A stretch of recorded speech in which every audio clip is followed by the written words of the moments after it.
A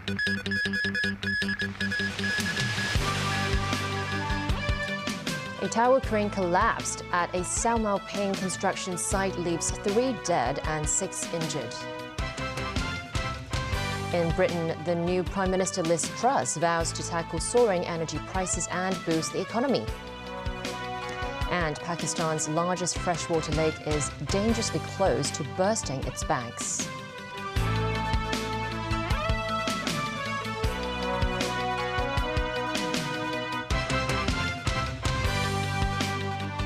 Good evening and welcome to TVB News. 3 construction workers were killed and 6 others injured after a crane collapsed onto multiple container offices at a Sao Mau Ping construction site. Authorities have ordered the suspension of the construction work there, and a probe is underway over what went wrong.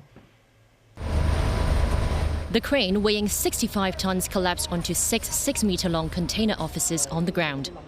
The bottom part of the crane broke apart and the supporting beam snapped.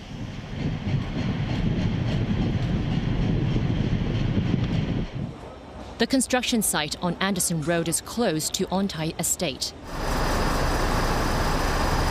Firefighters and police officers were deployed to the scene. The urban search and rescue team took part in the operation and searched the area underneath the crane. Many construction workers were trapped after the crane suddenly collapsed at 11 a.m. and hit multiple container offices. One of them was only brought out by rescuers at around 6 p.m. He was certified dead at the scene. Injured workers were rushed to the United Christian Hospital and Queen Elizabeth Hospital for treatment. And it was all grief when families of some workers arrived at the scene of the fatal industrial accident. A veteran engineer, Ngai Hock Yan, explains what may have happened before the crane collapsed. One of the steel supporting frame has not been properly connected because there is no signs of welding. So under the wind pressure, the tower crane has been overturned. It should be checked by the contractors, foreman, and their engineer. I don't know why this time they just ignoring this checking, or they just want to speed up the construction. Following an inspection on site, the Labour Secretary believes there were problems with the foundations of the crane, and the authorities will fully look into the cause of the incident. We have a specific regulation crafted just to regulate the safety of tower cranes. So we are going to look into all the records, certificates issued and signed by recognized persons. A subsidized housing project under the Hong Kong Housing Society is under construction at the worksite. The project is expected to be completed by 2025 and will provide 1,400 units. Banners on site show that the aggressive construction company is in charge of the construction work. Chief Executive John Lee expressed his condolences to the victims and their families. He has vowed to inspect all cranes currently being used at other construction sites. The Housing Society said it will issue a $300,000 pension to the families of each victims. Hong Kong again reported more than 10,000 new COVID infections, the 5th time the city's daily tally passed the 10,000 mark over the past 7 days. Meanwhile, 16 more people succumbed to the virus. Caleb Leung has details. Among the 10,194 new COVID cases reported in Hong Kong, 10,030 were locally transmitted infections. According to the Centre for Health Protection, 70% of the new infections are suspected BA.4 and 5 cases. Nearly 800 schools reported a total of 1,361 new COVID cases, involving 1,140 students and 221 teaching staff members. The authorities have asked 22 schools to suspend a total of 24 classes. For the primary section of Malvern College, Hong Kong in Tai Po, the authorities have recommended the school to suspend all classes for a week. For this school, in the primary section, we have a total of 30 students and 5 teaching staff who have been confirmed to be infected. Earlier, we have already suspended some of their classes. Over the past 7 days, we have 21 classes with cases. They have a total of 26 classes, 4 of which had 3 or more cases. 11 residential care homes have also reported new COVID cases, with 15 residents and 1 staff member being infected. 16 more people aged between 47 and 99 succumbed to the virus. Since the beginning of the 5th wave, the coronavirus has claimed the lives of 9,544 people in the city. Meanwhile, Hong Kong Baptist University School of Chinese Medicine is introducing a new service for patients who have been suffering from various post-COVID symptoms. Outpatient rehabilitation consultation services will be offered to eligible patients, and medicine in granule form will be prescribed based on the patient's clinical symptoms and signs. Registration for the service started today. Caleb Leung, TVB News.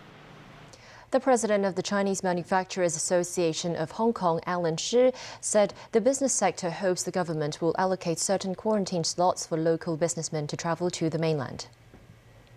He said the businessmen hope the government can reserve 500 quota applications for them to cross the border. He also called on the government to consider further easing the hotel quarantine rule in order to enhance the city's competitiveness. Meanwhile, Shenzhen will reduce its daily quarantine facility quotas to around 1,000 from 1,800 starting next week. Some lawmakers said the reduction in the quota may have been triggered by the escalating pandemic situation in Shenzhen. Overseas, Liz Truss was appointed as British Prime Minister by Queen Elizabeth II on Tuesday at the monarch's Balmoral estate in Scotland. Truss later returned to London to take up residence in Downing Street, where she outlined her immediate policy plans and senior cabinet appointments. Daniel Rell tells us more. New British Prime Minister Liz Truss was quick to outline her initial policies after being appointed by Queen Elizabeth II. Making her debut speech outside No. 10 Downing Street upon her return to London from the monarch's Balmoral estate, Truss said she would cut taxes to encourage economic growth, strengthen the British National Health Service and address the UK's energy crisis that was in part sparked by Russia's invasion of Ukraine. Truss is expected to unveil her energy plans on Thursday, which will reportedly include a cap on energy bills. As Prime Minister, I will pursue 3 early priorities. Firstly, I will get Britain working again. I have a bold plan to grow the economy through tax cuts and reform. I will cut taxes to reward hard work and boost business-led growth and investment. I will drive reform in my mission to get the United Kingdom working, building and growing. Secondly, I will deal hands-on with the energy crisis caused by Putin's war. I will take action this week to deal with energy bills and to secure our future energy supply. Thirdly, I will make sure that people can get doctor's appointments and the NHS services they need. We will put our health service on a firm footing. By delivering on the economy, on energy and on the NHS, we will put our nation on the path to long-term success. Meanwhile, Britain's new Prime Minister appointed several senior cabinet members, with some making history. It's the first time a white man will not hold one of the country's 4 most important ministerial positions: the Prime Minister, Finance Minister, Foreign Secretary and Home Secretary. Kwasi Kwarteng has become the first black UK Chancellor of the Exchequer, and Therese Coffey, Britain's first female Deputy Prime Minister.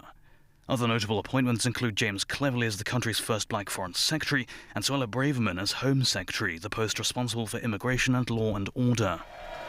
On the foreign policy front, Truss and her new cabinet will also be faced with a string of crises, including the war in Ukraine and the UK's tense post-Brexit relations with the EU.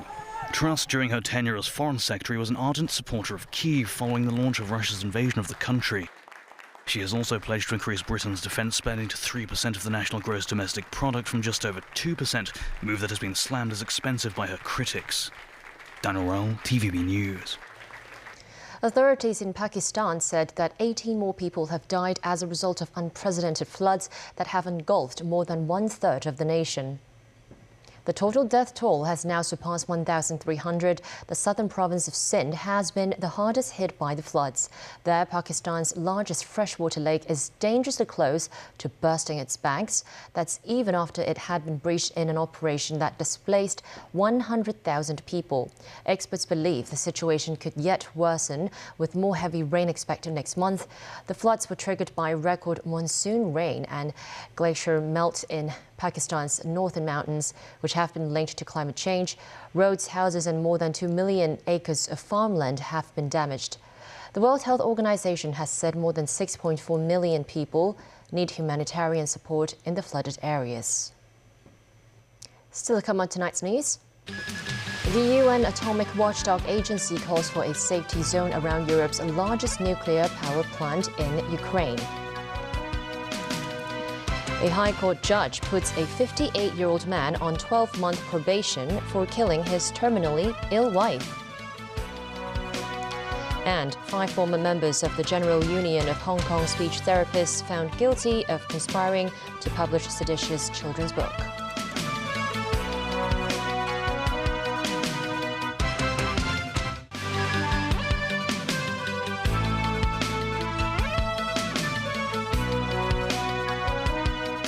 Welcome back to TVB News. The UN Atomic Watchdog Agency has finally released its report on the Zaporizhzhia nuclear power plant, urging Russia and Ukraine to refrain from military activities around the facility and prevent a potential catastrophe. The IAEA made a total of 7 recommendations, the priority being to establish a protected security zone around the plant. Nazvi Karim has more. The world waited anxiously for the UN Atomic Watchdog's report on the vulnerable Zaporizhzhia nuclear power plant in a Russian-held area of Ukraine. In the end, the IAEA's top recommendation was nothing more than what experts, including the UN, have been demanding for weeks: turn the area into a demilitarized zone. The agency tried to stay as neutral as possible, acknowledging attacks are taking place and Russia's military presence, and urging both sides to establish a nuclear safety and security protection zone around the plant. The physical attack, wittingly or unwittingly, the hits that this facility has received and that I could personally see and assess together with my experts is simply unacceptable. We are playing with fire, and something very, very catastrophic could take place. UN Secretary-General Antonio Guterres appeared tired of the blame game being played by Russia and Ukraine. Let's tell it like it is. Any damage, whether intentional or not, to Europe's largest nuclear power plant in Zaporizhzhia or to any other nuclear facility in Ukraine could spell catastrophe, not only for the immediate vicinity, but for the region and beyond. Other recommendations included providing off-site power supply to the plant's cooling system, monitoring radiation levels and offering support for Ukrainian technicians operating the plant. Russian President Vladimir Putin said he accepted the report but was disappointed Ukraine was not blamed for the shelling. Ukrainian President Volodymyr Zelensky, meanwhile, is hopeful the report would force Russia into demilitarizing the Zaporizhzhia plant. On the war front, Zelensky said Ukraine is gaining ground in their efforts to retake territory from Russia, while the Kremlin maintains they are successfully repelling all attacks. Journalists are barred from the area. Shelling, meanwhile, continue in Sloviansk and Ukraine's second-largest city, Kharkiv. At the Pentagon, spokesman Brigadier General Patrick Ryder confirmed a report in the New York Times that they believe Russia is set to buy weapons from North Korea. While U.S. President Joe Biden has said Russia should not be designated as a state sponsor of terror, White House spokesperson Karine Jean-Pierre explaining that such a move could delay food deliveries and threaten the export of grain shipped from Black Sea ports. Nazvi Karim, TVB News. The European Union has submitted proposals to stop recognizing Russian passports issued in occupied parts of Ukraine and the EU-Russia visa facilitation agreement. The EU's Home Affairs Commissioner Ylva Johansson said Russia was responsible for an unjustified, unprovoked military aggression towards Ukraine and its threat to European security. European Union nations had been divided over whether to slap a broad visa ban on Russian citizens. While they are keen to put pressure on Russian President Vladimir Putin, they are concerned about punishing people who may not support his war on Ukraine. The 27-nation EU already tightened visa restrictions on Russian officials and business people in May, but calls have mounted from notably Poland and the Baltic countries for a broader ban on tourists. Back locally, the High Court has placed a retired electrician on a 12-month probation for killing his terminally ill wife. The 58-year-old defendant, Kwok Wai-yin, was originally charged with murdering his 54-year-old wife, Chan Sao-wen, who was suffering lung cancer in January 2020. The prosecution later amended the charge to manslaughter, accepting reports from 2 psychiatrists that the man was diagnosed with serious depression, which had disturbed his thoughts and behavior. Kwok pleaded guilty after admitting to killing his wife with her consent by burning charcoal in the bedroom. Passing sentence, High Court Judge Albert Wong called the incident a tragedy, noting that Kwok was aiming to end his wife's pain at that time. After taking into account the special circumstances of the case and the overall interest of society, the judge decided to hand down a 1-year probation order rather than a jail term. 5 former members of the General Union of Hong Kong Speech Therapists have been found guilty of conspiring to publish seditious children's books. The defendants were taken to the district court this morning. They were arrested for publishing a book series that depicts a village of sheep. The 3 books were published between June 4, 2020 and July 22, 2021. The court was told that the books contain information or material with a seditious intent, which would bring hatred against the government and the judiciary.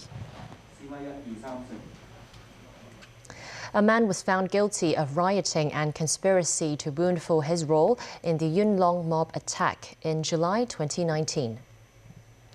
The court heard that 63-year-old Ching Wai-ming wounded others using his first and rattan sticks at Yuen Long MTR station on July 21, 2019. He also entered the paid area of the station and beckoned a white-clad group of men to the station's platform. In his judgment, Deputy District Judge Newman Wong said the men had gathered at Fung Yao Street North sitting out area before they went to different parts of Yuen Long in batches. This showed their actions were premeditated. The judge has adjourned sentencing until October 27th. Part of the wall outside Diocesan Girls' School in Yau Ma Tei was splashed with red paint. A piece of black cloth was hung to cover the wall right next to the school's main entrance, but traces of red paint could be seen on the sidewalk. The school reported to the police that paint was thrown at the wall at 3 a.m. today. Debt collection papers were scattered around the area. Police have classified the case as criminal damage. It's believed the alleged debt has nothing to do with the school or its sponsoring body. That's the news. Thanks for watching.